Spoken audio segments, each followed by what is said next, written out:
Hi guys! For today's video ay nandito pa rin tayo sa Kolarn Island sa Thailand at for today ay pupunta tayo sa Sangwan Beach. So isa daw to sa isa sa mga pinakamagandang beaches dito na makikita natin.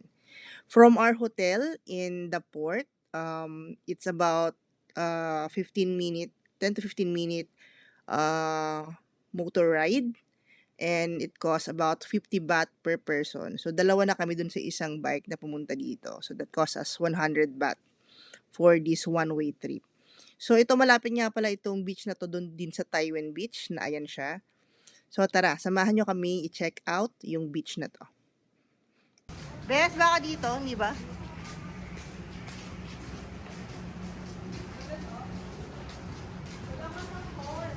Ha? Baka pang snorkeling nga lang.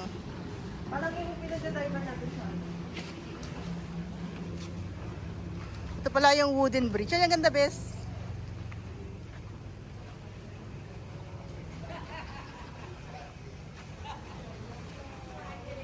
Ito yung wooden bridge, guys, sa putang Sangwan Beach.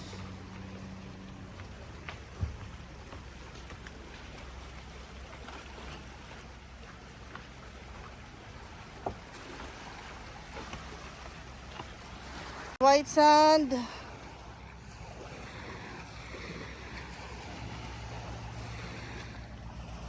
Ang linaw ng tubig.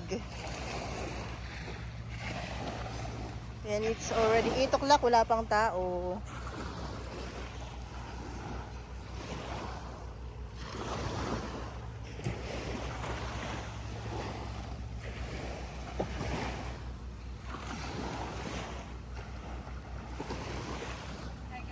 Oo, di ba?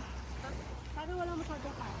Wala yan. Ayan may snorkeling and fins. Hintay mo yung massage. Pag may massage.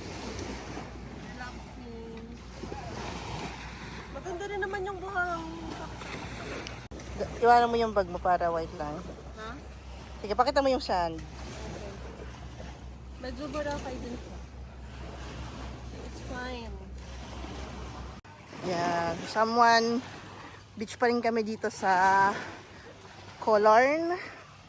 And guys, kita nyo naman ang ganda ng dagat.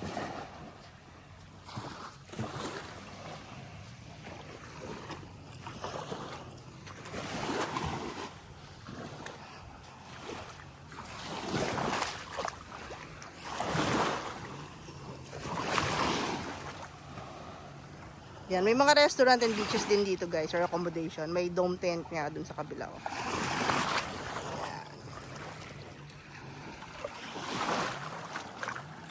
Maganda dito, walang masyadong tao. Hindi malansa tsaka makate yung tubig. Maganda rin yung reef nila, medyo malabo lang yung visibility ngayon. Pero yung vibe, napaka-relaxing, walang ingay, walang masyadong tao.